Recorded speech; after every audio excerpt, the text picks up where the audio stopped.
What's going on, everybody? We're about to get started. Everybody who's going to be hopping on this call, on this discussion, has been invited. So sit tight. We're getting started soon. Thank you for joining.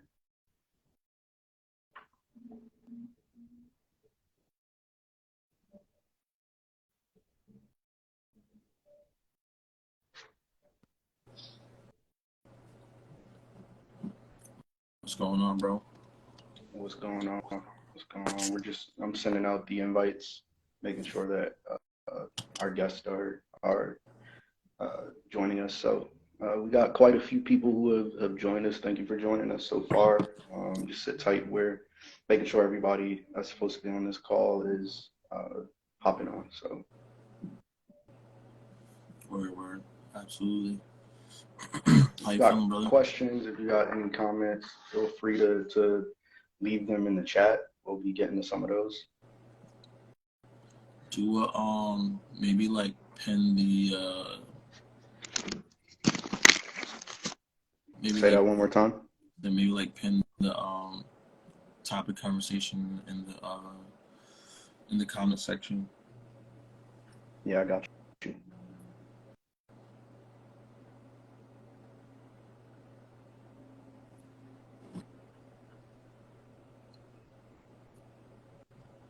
What's going on, y'all? We just waiting for the rest of our people to join the chat before we get started. That is going to be a super heavy conversation. Oh, there we go. All right, I think Tracey has just joined us. Tracey, I want to make sure I'm saying your last name right. Syphax. Yes, sir. Tracey Syphax. You guys hear me? What's going on? Yes, sir. Brother, yes, sir. Good. How you guys doing? Good. Good. Great to be on. It's good to be on tonight. Awesome. Thank you. Thank you for being able to join us on. I know it's pretty short notice. With breaking news and things like this happening. So I appreciate you being here to talk a little bit about Salvation and Social Justice, which is an advocacy group in Trenton with a statewide focus on addressing issues of systemic inequality, including police brutality and police accountability. In this chat, we're going to talk a bit about the killing of Najee Seabrooks at the hand of police in Paterson last week. On Friday, I'm going to speak with Sir Moore, who is a community member, an advocate, an activist, a journalist, as well as a friend, someone who knew the victim. And we're also going to have Tracey Syphax, again, from Salvation and Social Justice, to talk about police reform initiatives in the state. And, we all remember summer of 2020 protesting. We remember politicians and elected officials getting up on in front of microphones and speaking about and making promises about change that would be coming to the system to address police accountability and police use of force. And we're going to talk a little bit about some of those initiatives that we've seen in the State House and that we've seen through the Attorney General's office, the Governor's office, why some initiatives have stalled and what has actually happened since George Floyd here in New Jersey. For those who don't know, I'm Tennyson Donyea. I'm a reporter with NPR affiliates in New Jersey and Philly. I cover New Jersey politics and community affairs. So I've seen firsthand a lot of these issues and discussions happen on the Senate floor, the Assembly floor, and committee hearings. And I've seen, who is in favor of pushing these things through, and where the gap is, essentially. So I guess we can start with you, sir. Joe, I don't know what you want me to call you on this, but talk to me a little bit about your reaction and how the community is doing in Paterson and how you're doing. Man, right now, I feel like the city's real eerie, and I think that goes along with all the other things that are happening consecutively over and over again. You know, whether it's police brutality or gun violence or gang violence, you know, things of that nature. It's just like a pile on, right? And so I think when it comes to police brutality in this form, you know, we had a guy who was, you know, he was all our brothers in the town, and he was going through something mentally, and we all are. And I could resonate with that outside of him being someone I saw as a fellow activist in the community. Um, and us going to the same elementary school, middle school, playing ball together, attending the same high school, Eastside High School, Fair Eastside, Joe Clark, um, and just having those dreams of like, you know, making it, being somebody, and that's what we both connected on, and we went down different paths, but the goal is still the same, and that's to be able to be a symbol for our communities, you know, in whatever we're doing, whether it be basketball, music, advocacy, modeling, dancing, whatever it is, you know, becoming a judge or whatever the case may be. I think, you know, Najee represented what progression looked like coming from a place like Paterson, you know, and that's a testament to like Trenton or Baltimore or Philly, places like that. And he was an example of, you know, I'm gonna get through this process in my life, and I'm human. But at the same time, I'm not afraid to show you that I'm going through something. And while I'm going through something, I'm also going to show for you as well. And I think that's who Najee was, you know, and anyone from the town can tell you that that's exactly who he was. He was a father, he was a brother, a son, and he really, you know, turned his life around 360, um, and just wanted to be that example. And so the atmosphere right now in the town is like, you know, one of us, you know, the young leaders, you know, one of us are no longer here because of the whole point that we've been trying to make this whole entire time, and that the system doesn't work for us. You know what I'm saying? It's against us, even when a mental health crisis is happening, you know, and we're calling for help.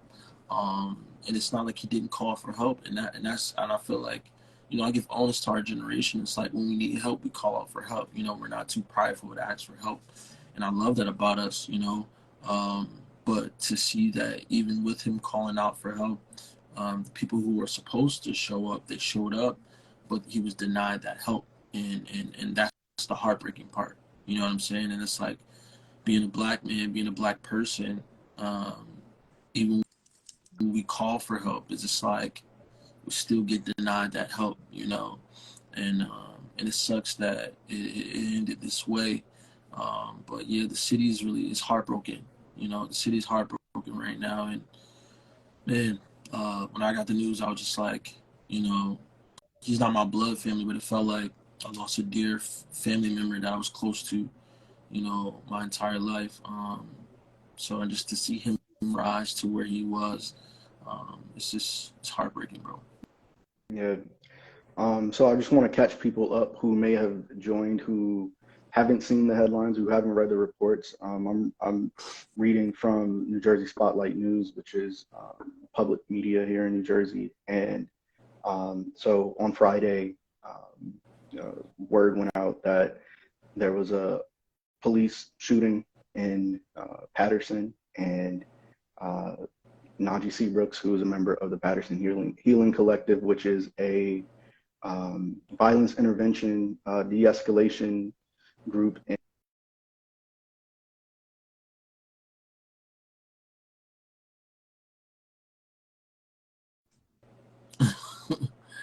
Uh-oh. My bad. Can you Yeah, hear me? yeah, we got this. All right, my bad. I have app like time limits on my app, and I've been on Instagram too long today, I guess is what it's telling me. But um, again, Najee Seabrooks was someone who police shot and killed. There's no denying that from police or advocates or folks on the ground. what NJ Spotlight is reporting is that the collective tried to go in and assist Najee in de-escalating the situation, and they weren't allowed to go in. And police are saying that he lunged at them with a knife. But obviously, these are all allegations right now. But it doesn't sound like he had a gun on him, at least. And they shot him. They killed him. And so there's no denying that. Tracey, I want to ask you about the Salvation and Social Justice's reaction to this. You all put out a lot of things on social media. There have been, the governor has commented on this. State representatives have commented on this. What's the pulse right now? Thank you, guys, and thank you, brothers, for having me on today, this evening. You know, from us at Salvation and Social Justice and the Trenton Restored and Street team, we're heartbroken. You know, we are heartbroken. You know, to get the call yesterday, I was in Philly, and we had to get an emergency call to have all our team members jump on an emergency call, and thank God everybody was able to get on. But, you know, it was heartbreaking to hear about this, man. We've trained with North, we've trained with Paterson Healing Collective. We've come to their events. They've come down here to Trenton to our events. As the brother said, when this happens, I didn't know Najee personally, but I had to shed a tear. You know what I mean? I was heartbroken because I know the work that we put in to do exactly what was supposed to happen, to de-escalate, to be there for our brother when he was going through a mental crisis, and to make sure that he went home that night. This is when what we do was supposed to work, and it did not work. So my deepest heartfelt condolences to Najee Seabrooks and his family. My deepest heartfelt condolences to Dr. Chowdy, the whole Paterson Healing Collective, everybody, the brothers in North, because I know we all feel this, man. We, you know, just to give you a little bit of my background, you know, I sit before you today, you know, gunshot victim, survivor of the failed war on drugs. So I know the traumatic experiences that we go through each and every day. And I respect the brother for what he said, that this younger generation knows how to reach out to help. A lot of our older generation, I'll be 61 this year, so a lot of our older generation haven't gotten to that point yet. So I thank God for you guys, because I get help now for all the stuff that I've been throughout my life. 7 years in some of the toughest prisons here in the state of New Jersey. A year at that time spent in solitary confinement. Going through what we go through in our neighborhoods is a traumatic experience. Growing up being Black is a traumatic experience. And to be able to not have us and not have help available when we are going through these crises, it's just a tragedy. So, you know, our team here at Salvation and Social Justice and the Trenton Restored Street team, you know, we're hurt, man. We are definitely hurt, because this is when what we do was supposed to work. Yeah, and you said you're a survivor. Like, we're glad you're here, still here to tell the story. And you know, you mentioned your age, like still being around to be able to help bridge the gap for a lot of us younger folks out here. I'm curious about the initiatives, whether it's locally or on the statewide level, that politicians and leaders have either introduced or have advocated for, that you all have advocated for, and what's the status of some of these things? I know we've talked about civilian review boards with subpoena power. We've talked about banning the use of force, chokeholds, making conduct records publicly available. There's a lot of those things that people are still waiting for. Absolutely. Absolutely. And, you know, and just for the record, you know, we go up against a powerful union here in New Jersey, throughout this country, that continue to protect these murderers as our Black brothers and sisters are killed every year. So all those things that you talked about, including civilian police review boards, you know, where the community has an opportunity to have the subpoena power and to take charge of these investigations. We can no longer allow the police to continue to police themselves. We can no longer allow them to continue to police themselves without any oversight. Time and time again, it has proven that they need oversight. So we must put pressure on our elected officials, and we're going to continue to do that. We will be in Paterson tomorrow with our brothers and sisters, but we will keep putting pressure on elected officials on a regular basis. This is not going to go away, and Najee's death will not be in vain, because you will hear from us. You will hear from our brothers and sisters throughout the country who do this work every day on a daily basis. And we're going to continue this fight. You know, it's sad that as a 30-year entrepreneur now, started my business in 1995, but I've been an advocate ever since I went in business, 2 years out of prison. So for 30 years, I've been doing this work, not just as an entrepreneur, but as an advocate. And, I love it when I see my young brothers and sisters getting involved, but I'm tired. I'm tired of fighting for 30 years. And to leave here on this earth maybe in another 30 years, and you guys will still be fighting, passing this fight down to our grandkids. We have to make sure that our voices are heard, that we have a collective voice. Paterson, Newark, Camden, Trenton, Asbury Park, Atlantic City, all those urban cities throughout this state, make sure that we have a collective voice and make sure that voice is being heard. Joe, you're also one of the founders of Black Lives Matter Paterson. Can you talk about advocacy post George Floyd? You all were on the ground, boots to the ground. I remember covering a lot of you guys' rallies back in 2020, 2021 on the anniversary of George Floyd. What have you all been advocating for, and what has the reaction been? What have you been met with? Man, we advocate for freedom, really, at the end of the day. Like, plain, simple put, freedom. And, freedom looks different for a lot of people, but at the intersection of it, it's like, what does that look like for us in its totality, right? Our brother Tracey, God bless you, brother, being the age that you are, and still be able to push forward and pull through as an elder, as a living ancestor. I want to thank you for, I stand on your shoulders, and I want to thank you for putting forth the fight, and for us and giving us the energy to do the same thing. But the goal is to not have our great-great-grandkids doing the same shit that we're doing.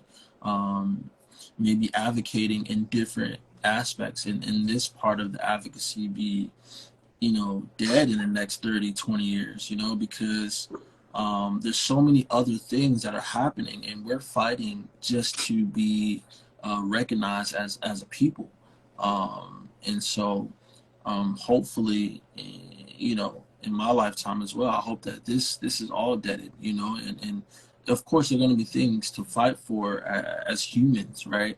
But this to fight for our humanity as Black people has been like it's like an ongoing joke, because it's like we have to go through these things because of our skin color, our heritage, our culture, and so with Black Lives Matter Paterson, we wanted to follow the blueprint for the Black Panthers and just keep it simple as put. Freedom is the ultimate goal.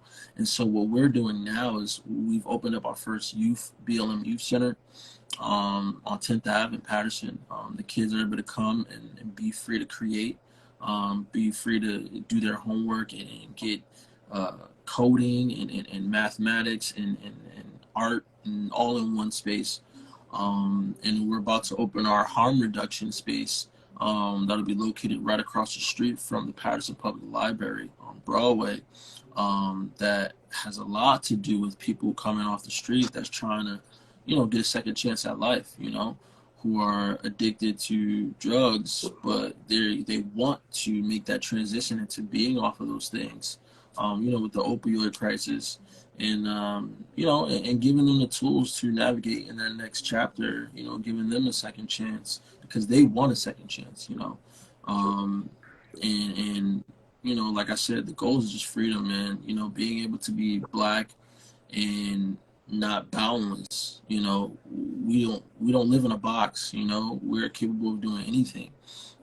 We can be anything, and so. That's just been the ultimate goal. And after the whole George Floyd thing, it's just like, it's like another one, and then, more things start happening, and then, us figuring how to keep that momentum and keep our community together I did an interview with News 12 today, and he was like, you know, what's the status of the city? The same question you asked me, and it's just like people just want to be able to be themselves, you know, at the end of the day. And us being black and brown people, that's all we want, you know. We want to feel free to walk out our house and be able to come back home, spend time with our children and not worried about the next bullet is gonna trifecta off of something and into a kid or elder or ourselves, you know.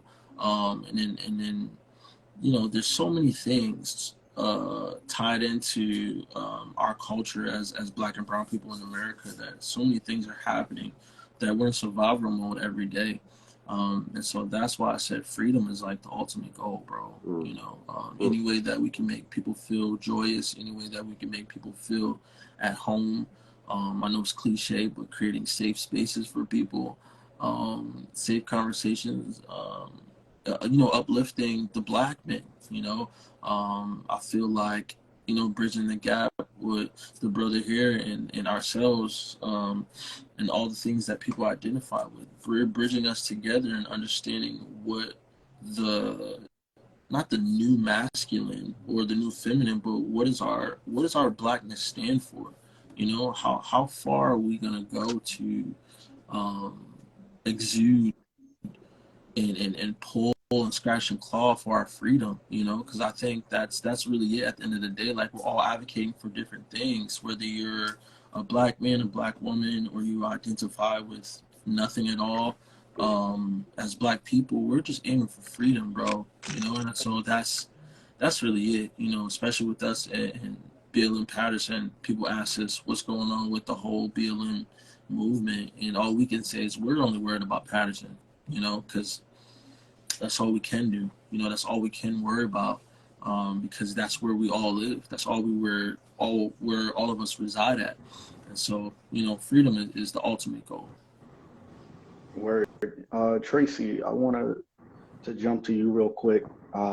New Jersey, places in New Jersey have started this initiative called Arrive Together.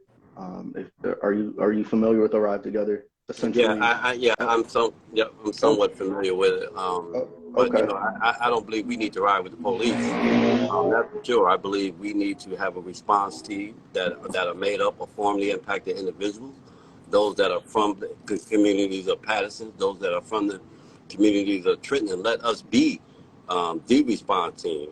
Like I said, we don't need to ride along with anyone. We need to be able to hit the streets and be funded properly to be able to respond to our community and our community's needs, whether it's a mental health crisis, whether it's a brother just looking for an opportunity. One of the things that we've been learning, as you guys know, we recently got trained in April, so we're just shy under 1 year of doing this work. But I've been up at the high school, I've been at the junior high school, I've been on some of the toughest corners where everybody's not going to go, but with people like myself who have those licenses to operate can go into those communities and have these conversations. And I can tell you from those conversations, our brothers out there are hurting. Our brothers and sisters are hurting. They don't see any opportunity for themselves in the system that we live in, whether it's through the educational system, whether it's through economic opportunities. And this is why I believe the street team has to be a part of this whole public safety circle, because we come not with a bullet, not with a badge, but with offers of opportunities. You want to move down Atlanta with your auntie? Let's set up a fund to move you to Atlanta with your auntie. If you want to start a business and learn how to be an entrepreneur, let's teach you how to be an entrepreneur. That's one of the things that I've taken on, is that I teach formerly incarcerated people at Northern State Prison in Edna Man Prison, actually the first one in New Jersey history to held an entrepreneurship program there. But teaching our brothers and sisters in prison, because what I've learned in my 7 years of being in all these prisons in New Jersey, that some of the most creative, some of the most innovative, some of the most talented individuals I've ever met are locked up in prison. And if we begin, and I also recognize that the majority of us coming home, the majority of us coming home from prison want to come home and do the right thing. But when you talk about those 50,000 collateral consequences that affect the formerly incarcerated person that comes home from prison, that looks to do the right thing, whether he can't get his driver's license, whether he can't get housing, whether he can't get benefits. All those things send a person right back to where they started. So being able to have those consortium of services for our brothers and sisters and having a credible messenger to offer it. Anybody just can't offer these services. You have to have a credible messenger that's going to go to these corners, that's going to go to these blocks, talk to our brothers and sisters and say, listen, that same place that you're in right now, I've been there. And that's what I do every time that I go into the prison. I'll be heading up to Edna Man in Northern State on Wednesday. But this is a conversation that I have every week that I'm inside these prisons, because I recognize our brothers and sisters want to come home. And as the brother said, we have to be able to provide that safe space. And let me just hit on the mental health issue, because I think it's so important. And I don't ever want us to lose that as black men. I took a long time to get to where I am mentally, based off my life. And if anybody get an opportunity, read From the Block to the Boardroom. It is my autobiography. And it talks about me losing my only brother at the age of 9. It talks about me watching my mom being abused as a mother, and I'm being helpless and have to fight her boyfriend every single night to keep her off her. Talking about all those things that ACEs have described has been traumatic experiences for a black boy growing up in any urban city. I had to face all those. So by the time I was 18 years old, I had an ACE score of 7. I had faced sexual abuse. I had faced abandonment. I had faced incarceration. I had faced drug abuse. All those things by the time I was 18 years old. And then I had to go through life and deal with that, and deal with those traumatic experiences, and then overcome them through therapy. I got a therapist right now. Ain't ashamed to even talk about it. Talk to her every single month, because it's important that I keep my mental at a certain place because of the fact of what my experiences have brought us to. Not just my experience, but experiences that brothers are having in Paterson, the same experiences that we're having, our brothers and sisters are having here in Trenton, New Jersey. So I don't ever want us to be ashamed as black men to be able to have this conversation with our brothers, because this is how we heal each other. We say it here in Trenton, we hurt together, we hope together, and we also heal together. And this is how we can make it work together as black men and black women. So again, the Paterson Healing Collective, like, they wanted to go in and assist. They wanted to help de-escalate. Clearly, this was a brother who was in a traumatic state, right? A traumatic mental state. And we have initiatives in place that are supposed to allow these things to happen. So I'm curious, just hearing that they weren't allowed to go in, from you all's experience doing this work, what does de-escalation look like in these circumstances? And what are the benefits of having, whether it's an organization or people trained to do this who are from the community? What do these tactics look like, and how successful are they? Yeah, I think the utmost, and if you want to take the question, but I can let you take the question. But I think real quick, the utmost, Bill, is the fact that Najee can come home at night. That he could have came home at night if we would have been there. You know what I mean? We just escalate and intervene in conflicts all the time at the high school. And it's the same way we could do it on the corners when we out there on the corners. So it's ways that folks who are trained in this work, our team has had trauma healing training. We know how to de-escalate conflicts. So having folks like us on the ground prepared to go in and mediate these type of conflicts, our brother come home that night. And I think that's the most important part. Yeah, what are generally, like, the issues that people are dealing with, like, in these spaces? Yeah, I think a lot, like I said, the experiences that we have in our community on a daily basis is, we go through a lot. Listen, I've been home since 1993. When the police is behind me, I still get nervous. And I'm a successful entrepreneur. I still get nervous. So the experiences that we have with law enforcement throughout our years has been traumatic. It has been traumatic, and we can never, ever erase that. But I really just believe that when we look at, people that are more closest to the pain, and we look for them for the solutions, it's just like us telling kids what y'all need and how we're going to provide this for you without first asking them what you need. And I think that's very important. We have to get, especially our older generation, and You know, we have to get beyond just telling our young folks what y'all need and start listening to young people and asking y'all what do y'all need and how can we help y'all get there. And I think that's most important because I've been hearing the talk. I've been hearing the talk now for a few years around mental health, around how do we heal from the traumatic experiences that we go through. Me, myself, I'm up every morning at 4 o'clock, meditation and yoga. Every morning, because I have to. Still work out 3 days a week, every week, because I have to maintain my mental. And we have to teach our brothers and sisters how to do the same.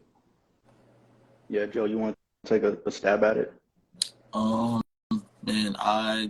me personally, I'm still, in practice for self-care, for my mental health. And I think I've fallen off a little bit because, I have a newborn now and becoming a fiance and things of that nature. And so, but, you gotta be around people who want you to live. You gotta be around people that want you around.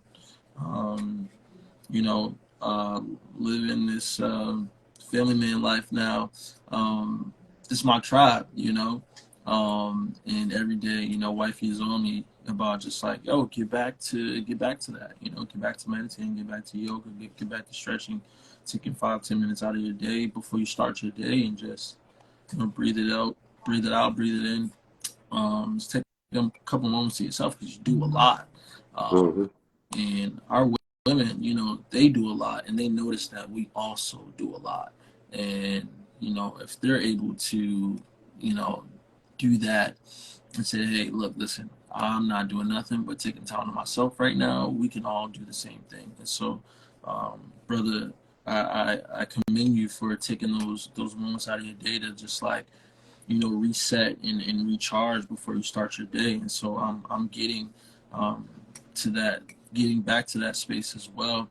And it's difficult, and I think the best thing about it is us being as transparent as possible, not just with people, but just with ourselves, right? If you're not transparent with yourself, then you're just basically lying to yourself, and you miss out on what God has given you, you know what I'm saying? And those gifts that has been bestowed upon you, you miss out on actually trying to show the world who you really are. And when you don't take care of yourself, and there's a lot of things that we go through, like you said, it's like a layer of things we go through in our community, but it starts with self, at the end of the day.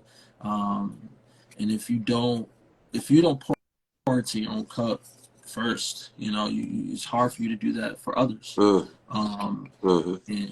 I've realized that over these last couple of years, because I'm a giver, anything you need, I'll be there. However I can show up, I'm going to show up. But I got to start doing that for me, and what I've noticed also is like the reason why, programs like you guys and Paterson Healing Collective and BLM, we're so important is because we are those examples of exuding that and showing others how different ways that looks like, you know what I'm saying? Because there's no one way to tend to your mental health, right? There's no one way to self-care. Whatever that looks like to you and whatever that feels like to you, do that. And I think giving people the space to feel that freedom, again, going back to that word freedom, that's all what this is all about, right? And so de-escalating things, and I think even with the Najee situation, not only was he a part of a collective that is certified in doing this work, there were his family and friends, right, at the end of the day. And I think that's how we all should be looking at it, when these response teams show up.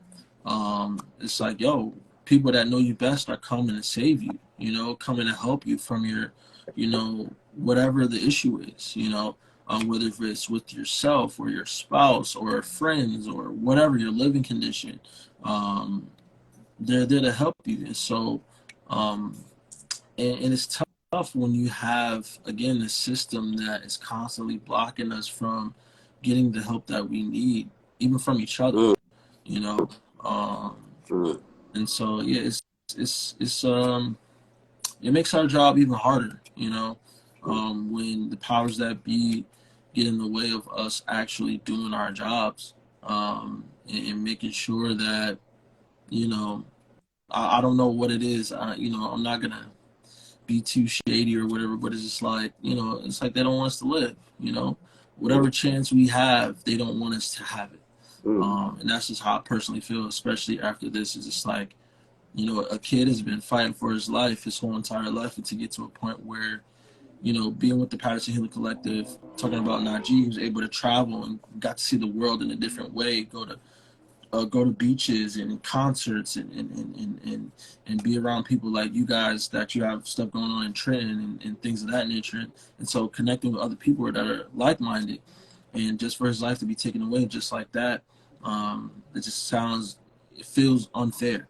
And he won't be able to do this one day, be it in our brother's shoes, that's, our living ancestor, and just be older and be able to give that wisdom, because his life was taken away um, for no apparent reason. And so it feels unfair. And so the work that we do, man, it's tough. People worry about what we do out on the streets and stuff like that, and make sure that we're safe amongst our own people at the end of the day too. But at the end of the day, it's just like that's what we're here for. That's part of the purpose that we're here, is to protect our people and make sure that they feel safe. So I'm gonna read a statement from Assemblyman Benji Wimberly, who is a member of the Black Caucus in New Jersey. He's also the Speaker Tempori. Before I get into my next question, essentially, so he put out a statement on looks like Saturday, saying, "Once again, we find ourselves questioning a police shooting involving a man who was clearly having a medical episode. We must pull our community resources together to understand what took place, why it took place, and what could have been done differently to not be here again. De-escalation training must be revisited to be sure our law enforcement professionals understand and know what is required in these situations. A man yielding a knife who has been working within our community to help stop the gun violence through the Paterson Healing Collective was killed, and the community wants answers." Obviously, speaking about Najee. I know the Attorney General's office has stepped into ascertain what took place during the 4-hour standoff. And for those who don't know, New Jersey policies state that any officer involved shooting has to be investigated by the Attorney General's office. Did the officers do all they could to talk down Seabrooks? Could a mental health counselor from Paterson Healing Collective had a better result by knowing him? We need to know. And then he goes on to say he's praying for the family and some other things. I spend a lot of time at the State House in Trenton, getting to know some of these lawmakers, covering the work that they're doing in Trenton and around the state, and especially the Black Legislative Caucus. And we've spoken countless times in the last year and a half about police reform and reparations and Black issues, right? And one of the things that I've heard, is that there is pushback when it comes to police accountability. So I mentioned that there have been pushes by, I want to say it's Assemblywoman Angela McKnight in Jersey City, who's been pushing for subpoena or civilian review boards with subpoena power, for example. That's stalled, right? We've had hearings on bills about use of force, and it's the only things that I can remember recently that have passed regarding police has been they allow police to review body cam footage before they do an investigation, and this was passed, overwhelmingly. And there was also diversity training that has been passed in certain parts of the legislature. And even hearing discussion about that on the Assembly floor, you had a white lawmaker say, instead of having diversity training, they should just read the Declaration of Independence. And everyone's favorite quote, Martin Luther King, "I have a dream." read that speech, and that should be the training for police. So there's clearly seems to be a disconnect. There seems to be pushback. I'm curious about how you all feel about what the state is doing, and especially hearing that we have lawmakers who come from our communities who have been advocating for these things, but we aren't seeing the results. As for me, personally, and then I'll speak on some of the demands that Salvation and Social Justice are making to the state right now. But just to speak on my behalf, I don't believe in moderate increment change. I believe in radical transformational change that needs to happen, not tomorrow, not next year, but right now. So, these diversity trainings and reading the Declaration of Independence, no, we need to do a better job at having folks real oversight of the police department. And some of the demands that Salvation and Social Justice has put out into the public recently was number one was the calling for the state to take over the Paterson Police Department. The Paterson Police Department has one of the worst reputations here in the state of New Jersey for shooting, and we need to definitely do what we need to do right now to take over the Paterson Police Department. Number two, we are calling for the Attorney General to lead a comprehensive review and an investigation of the Paterson Police Department. Number three, we are calling for the Attorney General to use the full weight of the office to initiate complaints of all officers involved in Najee's killing. Number four, we're calling for the immediate resignation of Paterson Mayor Andrew Seabrooks right away, not now, but right now. We're calling for the legislature to immediately codify the Attorney General's use of force directive. We're calling for the legislature to adopt a policy that would establish community civilian review boards. We've been talking about these civilian review boards for years. Yeah. And like I said this earlier, talked about these powerful unions that we fight against every single day, because those are the ones that has kept the status quo. So we have to continue to make sure that we push this back and investing in community-based violence intervention. And this is number 7, is that we're calling on the state to give an additional $25 million investment into community-based violence intervention programs. That will include also money going towards public health. And the last demand that we're asking for is the immediate passage of legislation that would establish a community-led response team. Not no ride along with the cops, a community-led response team where we are responding to these type of incidents, to these mental health crises, and we are responding to our community needs and not the police. And I'll end with this right here. As someone who grew up in the 60s and the 70s, I recognize what the FOI meant to the Nation of Islam. When they would come onto a corner, they didn't need a gun, a weapon, or anything else. Just the respect of those individuals made folks straighten up. So I really believe that when the street teams, whether we're in Newark, whether we're in Paterson, whether we're in Trenton, the respect that our members get when we hit the corners is the type of respect I remember the FOI used to get when they hit the corners back in the 70s. And that's what we need to establish. So that $25 million investment will go a long way into us policing ourselves. There's a lot of people that say the government is just never going to do it. They're never going to change. It would be counterproductive to the rule of law, right? Law and order. Joe, can you talk a bit about like your reaction to that, and also community-based, I don't want to say interventions, but programs? Like you all do coding workshops, you do community fridges, things like that. Right. Like what is the what is the role of community leaders? And do we really live in a different America in a lot of our cities where like a lot of people might not be connected to their elected officials, or they don't see the authority in these positions, but you have local leaders, whether they're religious leaders, community leaders, teachers, educators, talk to me a little bit about that. I think now, we've always lived in a different world, a different America. There's always been two Americas, right? Black America, and you got America.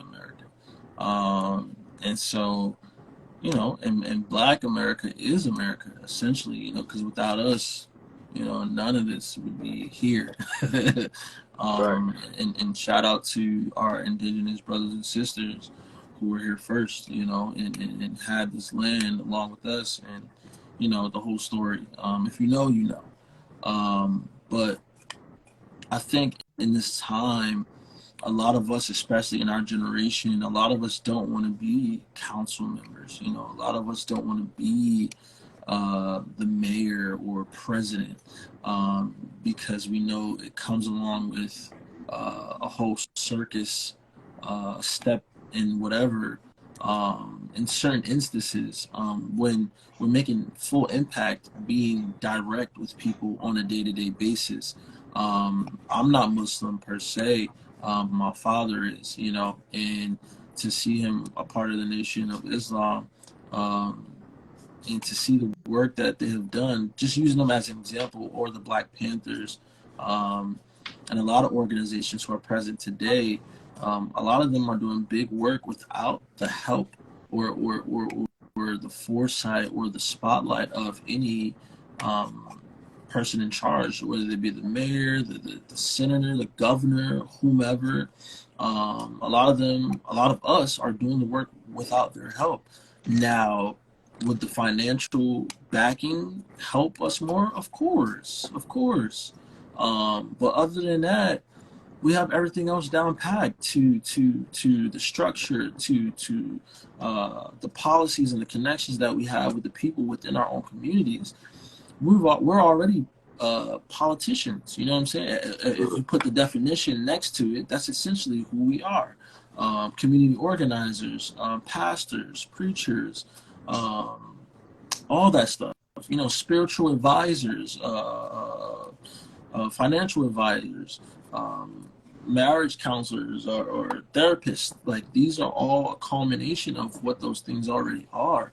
And so, with that being said, a lot of us really don't care about, what that higher up seat is going to do for us, because we're already doing the work.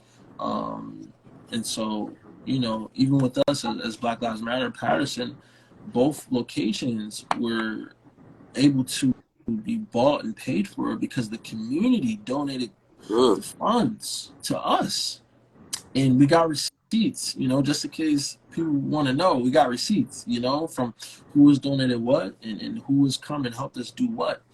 And I think we can't sit around and wait for other people to help us. We got to help us. At the end of the day, and that's how I could really put it, simple and plain. And we can't sit around and wait for the hand to reach out to us from a council person or a mayor or whomever to say, hey, I'm going to help you. Man, listen, we already got the numbers. We got the numbers. We got the people. The people trust us. And just like, Big Bro said, we out here. We outside already. You know what I'm saying? And the people look at us and they trust us whenever we're around. Ironically, nothing happens, And so, is it us or is it them? You know what I'm saying? And what I gather from is that there's going to come a point where there may not be any people that want to become those things in the near future or the further future, because of things that are happening or transpiring right now. Because the work is being done without those titles. We don't really care about the titles. We care about the work.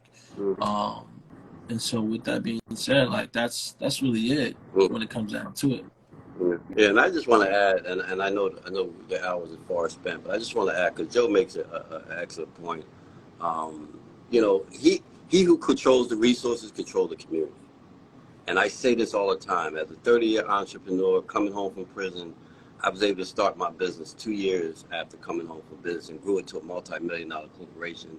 Just acquired a $3 billion deal in Philadelphia that acquired a restaurant, real estate in Philadelphia. I'm doing this as a formerly incarcerated people. And the reason why I'm sharing that story with you is that, and this is why I teach entrepreneurship, because I really believe that in order for us to really make a difference in our community, we have to control the resources in our community. Absolutely. No longer let people own the majority of businesses in our community. Right. And I talk about this, and I'm not doing a plug for my book, but I talk about this in my book. I talk about growing up in the 70s when I lived on Stuyvesant Avenue, where you had a block that had about 11 businesses, but also had residential houses. But out of those 11 businesses, we owned all 11 of them. Yeah. I had an opportunity as a young man to see what a black entrepreneur looked like, even though I went a different route as a drug dealer trying to find my way and navigate my way through the 80s. I came back to what I seen in the 70s, and that was black excellence. That was black entrepreneurship. And that was black business people that I seen on a daily basis. So I always knew that I could aspire to be one. And I have become one. So this is the reason why I go back and I teach entrepreneurship. I offer entrepreneurship to my brothers and sisters because I really believe, and I'll end with this right here. A couple of years ago, a brother came home from Walworth State Prison. He had wrote a play in prison called Cage. He came home, he produced it, directed it, acted in it, wanted to put the play on, was having a hard time getting over the hump to raising the final $7,000 to put this play on. Me recognizing that through the arts, we can always tell a story through the arts. Yeah. Me recognizing that that story could be told through the arts. I put up the $7,000. I didn't have to go to the state. I didn't have to go to the AG's office. I didn't have to ask no nonprofit board. Mm-hmm. I said, we're going to do it. We did it, and the show sold out 7 weeks straight in a row. So these are the opportunities that we have. When I say he controls the economics, control the community. And this is the reason why we have to control the economics of our community. This is the reason why I believe in entrepreneurship. Totally right. So I invited Tomas Varela, who's been commenting on our stream for a while when we started talking a bit about politics and elections. Guys, before you guys go, I got to jump off at 8 because I got to jump on another call at 8 o'clock. All right, I got you. I'm going to hang out for a few more minutes, then I got to sign off, okay? Yeah, I just wanted Tomas to jump on really quick. He's with the New Jersey Black Empowerment Coalition, and he's been doing a lot of advocacy around policy as well. And he had some points that he was making when you guys were just speaking about, kind of seeing it as a both and approach, working for ourselves, but also demanding the government to do better with our vote. And I know that's something that he's passionate about is empowering people to use their voice. So I wanted to see if you wanted to chime in really quick. You got about 3 minutes on what. Yeah, I was going to say. Yeah, real quick. First off, definitely condolences to the city of Paterson and everyone that was impacted. Definitely want to send that. I think the one thing that, I was chiming in the chat is the status quo in government wants us to kind of fall back and say and throw our hands up and say all of this is a mess and thus we don't need to participate. So I think the one thing that I was just trying to comment is like we have to think about how do we, build for self but still pay attention to government, right? Because I think the gentleman just mentioned when you talk about those resources and money, that's controlled by government in some cases, right? When you look at how how money can sometimes be distributed, in some cases it can build systems, and in many cases it can disrupt systems. So I think that's the one challenge, that's the one call that I would always say. And, it's a little bit easier said than done, right? Because a person could come up here and be like, oh yeah, go vote. That doesn't bring a body back, right? So it's hard to kind of use a message that people don't want to just hear something that's so simple or so small in this big situation. But I think what we always have to remember is that it doesn't always have to be either or. It really has to be a both and. We have to know when elections happen and how to pour in, right? When you look at Paterson, for instance, in the last 2 state elections, you had 15 and 13% turnout, right? So now if this is an issue that folks really want to kind of mobilize on, this is an opportunity. We saw it in Ferguson where they were able to get rid of the DA after the Mike Brown situation. Now, it would have been great if that person wasn't there off rip, but because of his actions, the community mobilized and said, we're going to react and make a vote and decide to go in a new direction. So I do think, community has to look at how do we really pay attention to what's being said? How do we use information from the Salvation and Social Justice and other organizations that are putting those policies and then ask the right questions of those legislators? Because if not, they're going to think that, the community doesn't care as much.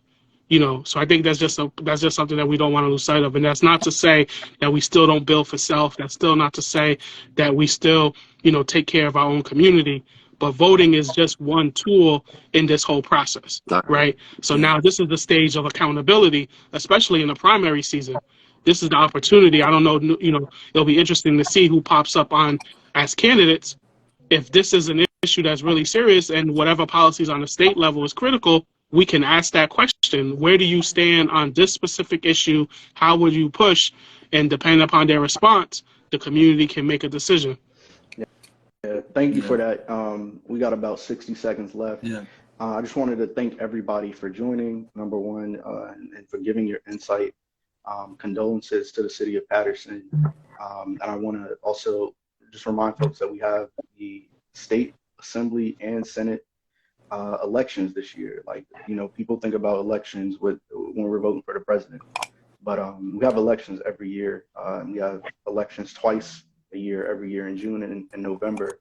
And a lot of the elections in non-presidential years are the ones that directly impact your life. And just to Thomas's point really quick, I'm in the State House often, and I'm at committee hearings. And when these issues come up, you tend to see a lot of the same groups and organizations pull up to these meetings. And sometimes no one's testifying on these bills. You don't know when it is. It's during the day. People have work and school, I understand.